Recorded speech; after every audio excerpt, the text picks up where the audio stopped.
Alright, what's good, YouTube? It's your boy Tom back with another playbook. NBA 2K21. This was well requested. It's the Celtics. That's my favorite team. Now, when I first looked through this playbook, I'm not gonna lie to you, I thought it was trash. I was like, something about maybe three, four good plays in here, if that. But I actually sat down and I went through it, looked at all the options, and the playbook was actually pretty good. I might start using this in my team. This playbook and the Jazz playbook, I'm gonna show you guys that playbook too. But this playbook is really good. So the plays we're gonna go over today, and it has horns. They don't have the horns freelance anymore. Horns is amazing, right? So fist 91 horns double, fist horns curl 1 to 3. Also ISO horns curl, fist 81 angle, quick 3 STS, quick horns flare, and fist loop 2. And fist 25 STS double. So it's a lot of plays. So let's start with the first one. So horns, your bigs are always going to be right there at the free throw line. You get 2 screens. Make something happen. You open off that first screen. Do something. If not, come back. You got the second screen. So you got 2 bigs with brick wall. Also, when you run by screens, wait till they set their feet, please. Alright. Real easy. Real simple. Pick and roll. You already know I was about to say that. Alright, fish horns curl. I like this one a lot too. You get a screener. Then you get a pick and roll that's not open. You get a screen to your shooter in the corner. My meter don't pop up. I said screeners usually force the switch. Can't get nothing to happen with the pick and roll. You could take the midi, dump it off to your big. This should really be your last option. Well, if it's open, but always aim for the pick and roll. Because you do this a couple times and your opponent just isn't good at guarding the pick and roll. When he does adjust to it, this middle pick and roll right here, he's not going to expect you to pass it to the corner and be wide open. He's going to be like, well, what the hell? He's going to get confused, right? So let's do the second one. So when you see plays like this, it's usually a series. See a screen right here. If he's open, shoot it.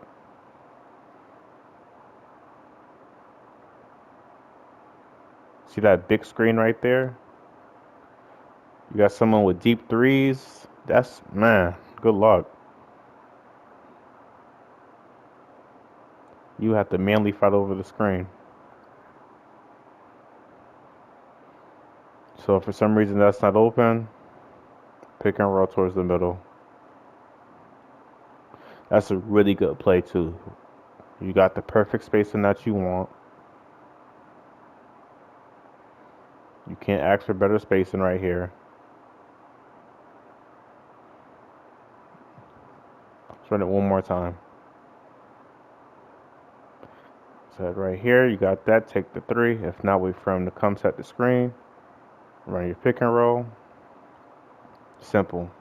And if they help, you got somebody in the corner. Obviously, you wouldn't want Tristan Thompson in the corner. You would want him to be the one to set the screen.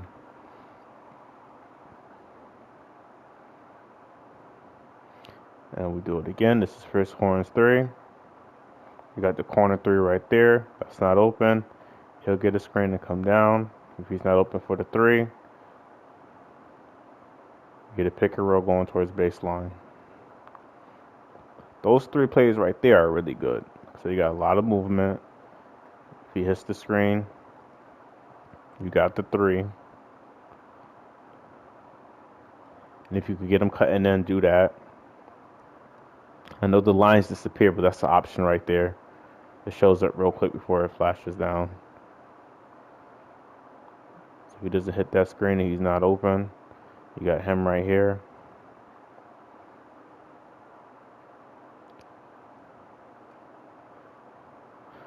Now, if they hit the screen, it should always get open, but they're not always going to hit that screen.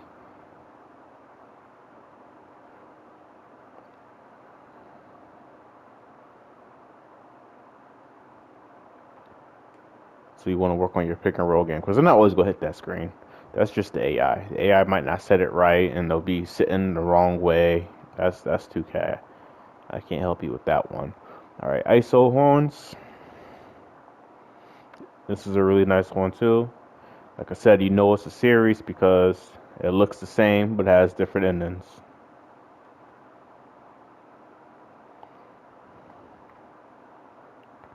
Then your ISO.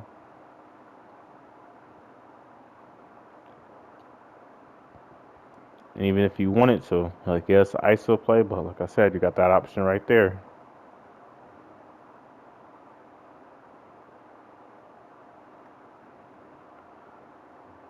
And I love plays like this because you have a series inside of your playbook. Even though series are just plays, you don't have to actually run the series itself. So you could run those 3 plays right there or 4 plays right there, and that could be a whole scheme on its own, and you still got the whole playbook to go through.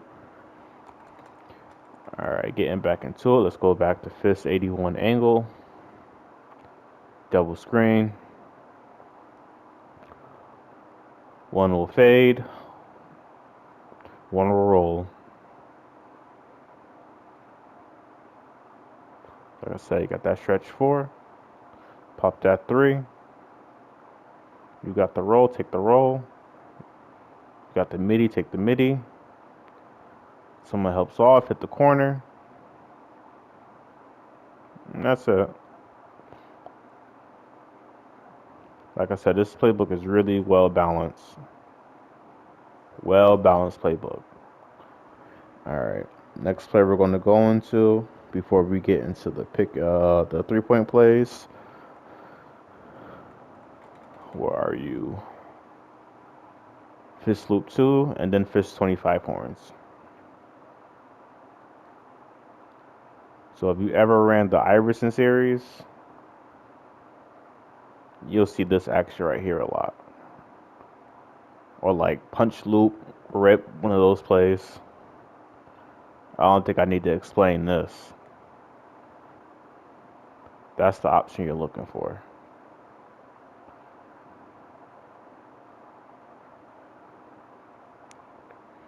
Alright, and for some reason, if he's not open, like I said, if he doesn't hit that screen, you got the pick and roll. And I would recommend taking a lot of leaners. As I know, leaners in this game, I always say if they go under, let it fly. You could hit these type of shots. Every time he go into that screen and I got a good shooter, oh, I'm shooting it. Every time.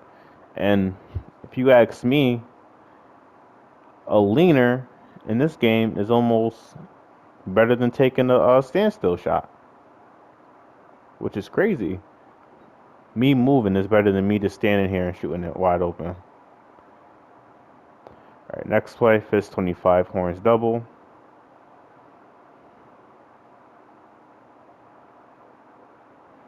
So it's almost the same as the other play. But you get the screen coming over from the corner to the top of the key.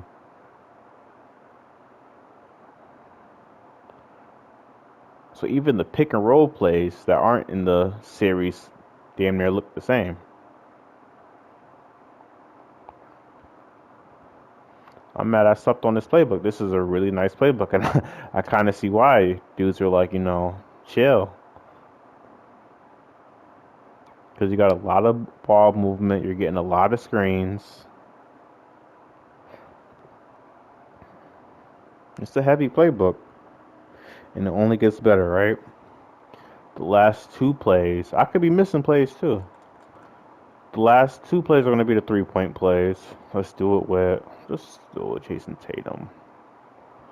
It's going to be quick 3 STS.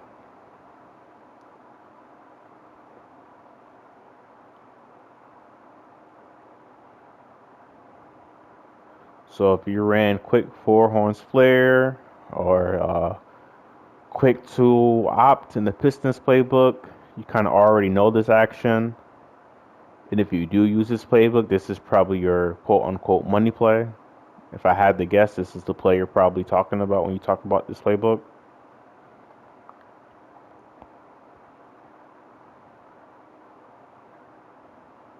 Then if he's not open, you got the pick and roll, which I don't think a lot of people take that option. Like, if he's not open for the three, just wait until you get that other screen and then make something happen. You could most likely still get the three. You'll do what? You'll do a leaner.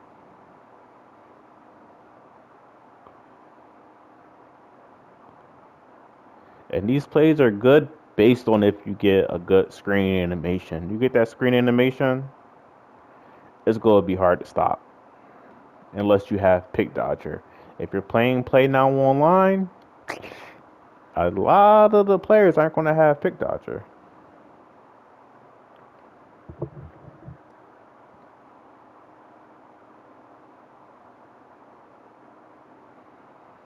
All right, another fire play. Like I said, I showed y'all a bunch of plays already, and it keeps getting better and better. The last play, I don't like handoffs. Handoffs work. There's a reason why I don't really go over them. I just don't like them. They're kind of hard to time. Not saying they're bad for you, but for me, I just don't. I don't do handoffs.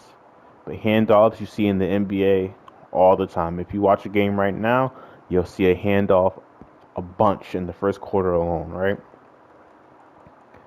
Last play, keeping it on Tatum. Ooh, does he not have it?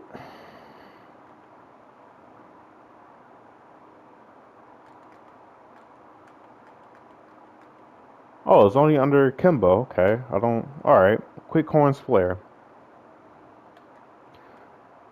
Now you'll get two options here. You either get the cut into the lane, which does get open.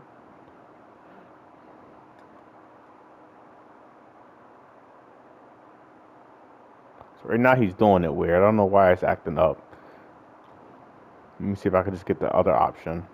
I might just have to force the pass.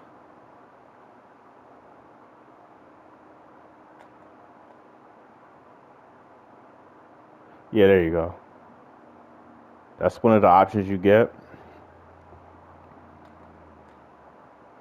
I'll even force it.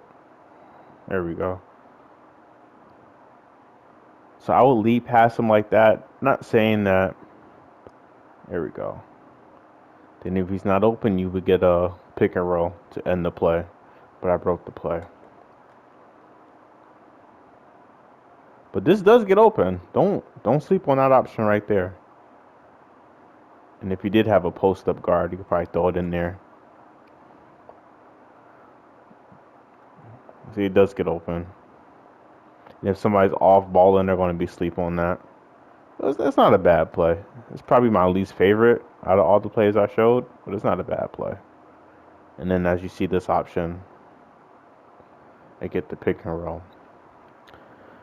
So this playbook right here is very good, as you just seen.